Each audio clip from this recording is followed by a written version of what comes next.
тодорхой 49% тодорхой шийдвэр гараагүй л байгаа л да. Ягаад гэвэл энэ чинь ажлын хэсгийн дүгнэлт гараад их хурлаа шийдвэр гарсны дараа ямар хөө шийдвэр гарсны тэрний дараа бол засгийн газар эхлээд яаж ажиллах вэ гэж одоо тэрийг харж байна.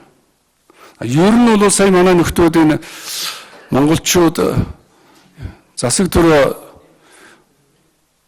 өөрснөө одоо удирдах чадахгүй бус хүмүүс удирдах гэж би бодохдоо бол гадныхан бараг удирдах гэж бодож байгаа шүү дээ. Энэ 2009 оны 7 дугаар сарын 27-ны өдөр тэр үеийн их хурлын 76 гишүүнд Иретионто захиа бичиж Иретионтогийн компани худалдаа эрхэлсэн захирал Аюун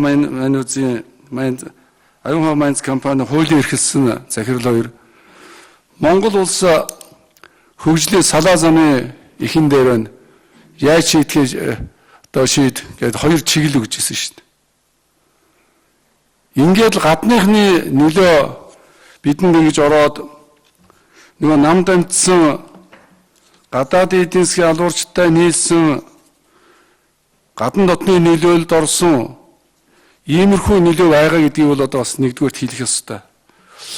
Хоёрдугаарт нь энийг социализмын үед улаан хувьсгалд оржгээд бүх юмыг нийгэмжлээд өгөхөд байдаг ерөөсөө өөрийн толгойгүй нудрамчууд сүнтгөөгээд ашиглаад байдаг нэг нөхөр байсан да. 1990-ад оны үед улсын өмчийг бүгдээрингийн сүнөө бүтээн байгуулсан болгоныг сүнөө гээд 70 жил бүтээн байгуулсан асуудлыг юу ч хөө устгасан нэг нөхөр биш үү? Түүний толгойлогч одоо энэ дааган болдгоод нөхөр байгаа шүү дээ.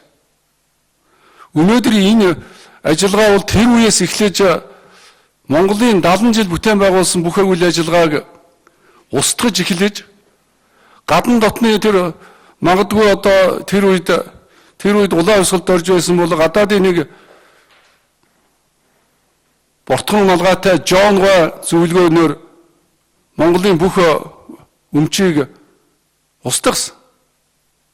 Дараа нь оюутлогоо компани түүзийн дарга байж байхдаа энэ сайхан бэлгийн засгийн газрын тэртээ нийлж байгаад энэ Дубайг чинь бас хийсэн. Одоо энэ Эрдэнэс тавталгаа асуудлаар, Эрдэнэ төлөвлөрийн асуудлаар тэр телевиз зэрэгөө мө ухаантай дөрв зүйлэл яриад байна л да. Өмч өвчлөлийн үеэр ингэж л Монгол улсын өмчийг ингэж одоо сөнөөсөн шүү дээ. Тэгэхээр бол би бол энэ улаан хувьсгалтч биш, Жон ган болдч биш, энэ Монгол улс энэ таны хэлж байгаагаар энэ 49% нь бол ямар нэгэн байдлаар энэ дундаж хувилбарыг бодож олох ёстой. Гэсэн тэр байр суурийг засгийн газарч бодоосоо, 49% эзэмшигч бодоосоо бид бол Монгол хүмүүс ямар нэгэн байдлаар одоо ийм байдалд хүрж ичиж үхмээр юмнэр. Ийм ч болчих гэж хэрвээ бид тэр үед өмч өвчлөлийг луурдж яваад өнөөдөр ядуурлыг бий болгож мянгаар нь ажилгүй болгосон тэр үед нь зассан бол ямар байх вэ? Алтай хэлрийн хэргийг тэр үед нь зассан бол ямар байх вэ? Оюутлогоо гэрээ хилцээр энэ Эрдэнэтэйс ч юу шүү? Хамаагүй их одоо хохирол учруулж байгаа шүү. Бид ажлын хэсэг байгууллага 3.2 тэрбум долларын зөрчил илрүүлээд тэрнээс нь тэрбум гаруй доллар нь бол шууд төлөх ёстой юм санхүүгийн зөрчил илрүүлсэн шүү дээ.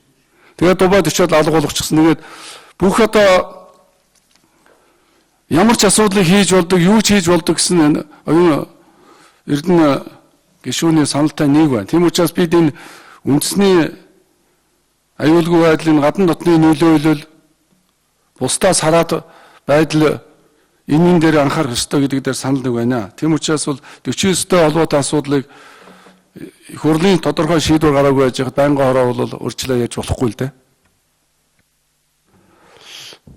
Оюун эрдэнэ гишүүний минут тодруулъя.